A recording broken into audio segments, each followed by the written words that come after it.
अपने दुख की चर्चा करेगा, अपनी समस्या का समाधान चाहेगा, कहां जाए, इत्यादि इत्यादि। इसी को भटकना कहा जाता है। जिसका मन सदक्षिणु निरोग हो गया है, जिसका मन स्वस्थ हो गया है, पवित्र हो गया है, वह भटकता नहीं है।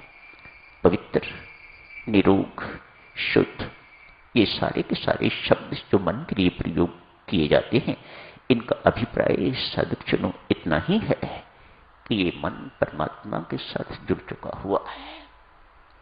इसके अतिरिक्त इस संसार में कोई दूसरा साधन दिखाई नहीं देता इसके पवित्रीकरण का।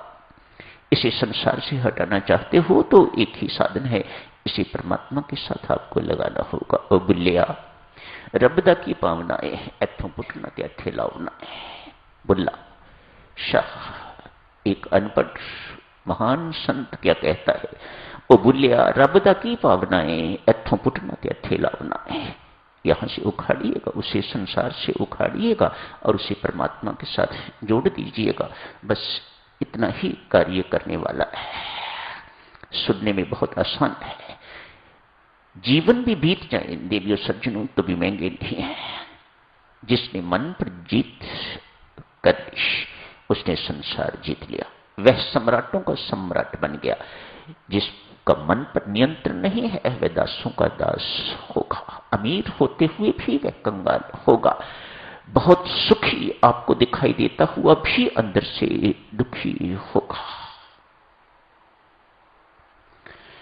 इसे बकरा भी कहा जाता है। बकरा एक ही आवाज निकालता है, मैं मैं मैं। साधक मन में और मैं में कोई अंतर नहीं है। मन में और माया में कोई अंतर नहीं है। इसके सारे खेल और खिलाड़ी मन के हैं। स्वामी जी महाराज ऐसा कहते हैं।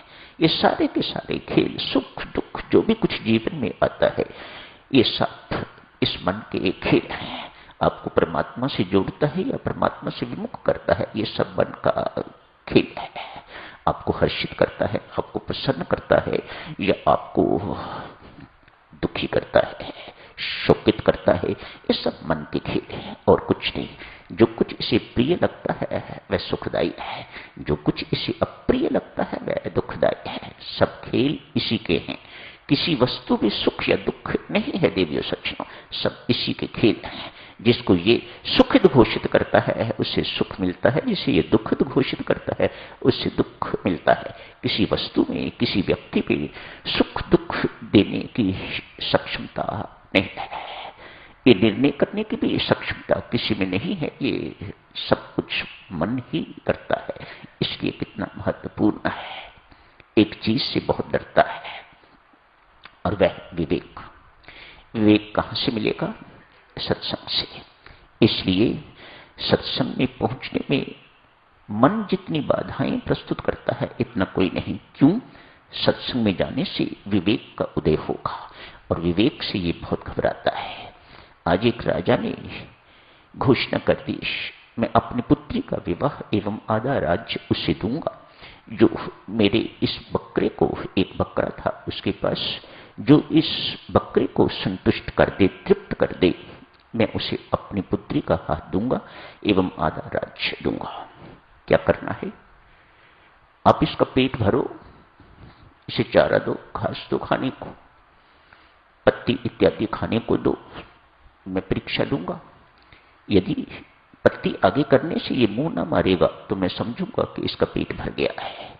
जो कोई भी इसका पेट भरेगा मैं उसे अपनी पुत्री एवं आधा राज्य दूंगा। बहुत बड़ा प्रलोभन है, कोई छोटा प्रलोभन नहीं है। एक राजकुमारी का मिल जाना और आधा राज्य मिल जाना और मामूली से काम, कोई काम, ये बहुत बड़ा काम नहीं है। अतएव एडी से सिर तक सब प्रयत्नरत है। आज एक संत महात्मा ने कहा, राजन मुझे बकरा दीजिएगा, मैं इसे तृप्त करूंगा। आज उसे अपने कुटिया में ले गए, जाके उसके आगे घास रखा है खाने को। जैसे वह मुंह मारता है तो उसके मुख पर डंडा मारते हैं। हट जाता है, पुनः मुंह मारता है, पुनः डंडा मारते हैं। डंडे से डरता है तो अपना डंडा छुपा लेते हैं ताकि ये डंडा देखे ना, फिर मुंह मारता है तो फिर संत मुख पर डंडा मारते हैं। आज कुछ खाने को नहीं मिला, पेट खाली है, उसके बावजूद भी मुख नहीं मार रहा, डंडे का डर है।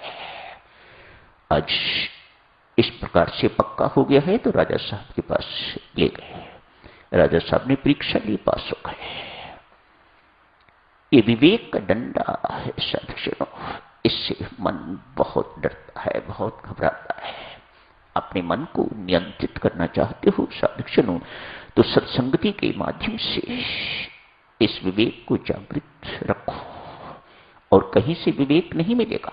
तुलसीदास कहते हैं सत्संग जो है वह परमात्मा की कृपा से मिलता है और विवेक सत्संग से मिलता है, कहीं बाजार बिकने की चीज नहीं है। आखिर देवियों सज्जनों, ये मन चाहता क्या है? आज चर्चा शुरू कर लेते हैं, कल इसे जारी रखेंगे। आखिर ये मन चाहता क्या है? हम क्या समझते हैं कि ये मन क्या चाहता है? आज साथियों एक बहुत बड़ा सेठ, बहुत बड़ा इंडस्ट्रियलिस्ट एक संत महात्मा की शरण में गया है। उदास है, बहुत दिनों से उदास है। ऐसी उदासी अमिट, उदासी जा नहीं रही। समझो मौत सिर पर मंडराती दिखाई दे रही है, जीवन लगभग खत्म होने को है, कुछ ही दिन बाकी रह गए होंगे जिंदगी के। ऐसी मुझे कोई चीज दिखाई नहीं देती जो मेरे पास नहीं, उसके बावजूद भी मेरी उदासी बनी हुई है। क्या कारण है? मेरी पत्नी है, परिवार है, अपार धन है, कोई सीमा नहीं, कितनी सारी इंडस्ट्रीज है और अभी खत्म नहीं, एक्सपेंड हो रही है, एक्सपेंशन हो रही है। पद प्रतिष्ठा में कोई कमी नहीं, मंत्री महोदय इत्यादि इत्यादि बहुत वरिष्ठ लोग मुझे जानते हैं। यशमान की कोई कमी नहीं, पद प्रतिष्ठा की किसी प्रकार की कोई कमी नहीं, इसके बावजूद भी मेरी उदासी का क्या कारण है? आज ये कारण पूछने के लिए और समाधान के लिए बहुत उत्कट इच्छुक है ये लाला। किसी मित्र ने सुझाव दिया, लाला बहुत दिनों से बुझे बुझे दिखाई दे रहे हो, चेहरा उतरा हुआ है, चेहरे पर बिल्कुल किसी प्रकार की कभी रौनक दिखाई नहीं देती, हंसमुख चेहरा था तेरा, क्या हो गया है तुम्हें? कहा मुझे भी पता नहीं क्या हुआ है, लेकिन कुछ हुआ है, कुछ अंदर हो रहा है। इतना संतुष्ट करने के बावजूद भी, इतना सब कुछ इस मन को देने के बावजूद भी अभी भी ये कुछ और मांग रहा है, मेरी समझ से बाहर है।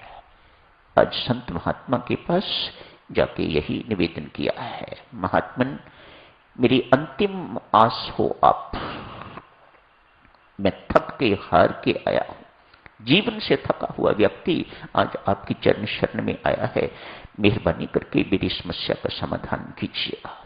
मुझे ये बताइएगा मैंने अपनी जिंदगी में इस मन को क्या नहीं दिया? सब कुछ दिया हुआ है, हर तरह की फैसिलिटीज है, इतनी बड़ी कोठी है, मर्सिडीज की गाड़ियां हैं, एक शेवरलेट, एक मर्सिडीज या और बड़ी बड़ी गाड़ियां, इम्फाला इत्यादि ऐसे भी कही होंगी, किसी चीज की कमी नहीं, सुंदर संतान, वेल सेटल्ड, घर में किसी प्रकार की कमी नहीं। मेरी जानकारी बहुत है, मुझे इशारा करने की जरूरत है, हर एक का रुका काम बन जाता है, किसी को भी सिफारिश करता हूं मुझे ना नहीं होती। ये सब कुछ अपनी उपलब्धियां संत महात्मा को बता रहा है, इसके बावजूद भी महात्मन मेरा मन बहुत चंचल है, ये अभी तक तृप्त नहीं है, आखिर ये चाहता क्या है? आज साधुजनों यही समाप्त करते हैं, शुरू करते हैं संत महात्मा। लाला मन जिसे तू चंचल मान रहा है वह चंचल नहीं है, वह विवेकी है, वह नहीं चाहता जो तुम दे रहे हो, वह परमात्मा की भक्ति चाहता है, वह परमात्मा को चाहता है, वह भगवत प्रेम चाहता है, वह परम सुख चाहता है, और आप उसे संकटालय में भेज रहे हो जिसे संसार कहा जाता है, दुखालय में भेज रहे हो जिसे संसार कहा जाता है। इसलिए बेचारा बहुत दुखी है। कल करेंगे साधुजनों इसकी चर्चा। आज यहीं समाप्त करने की इजाजत दीजिएगा। धन्यवाद।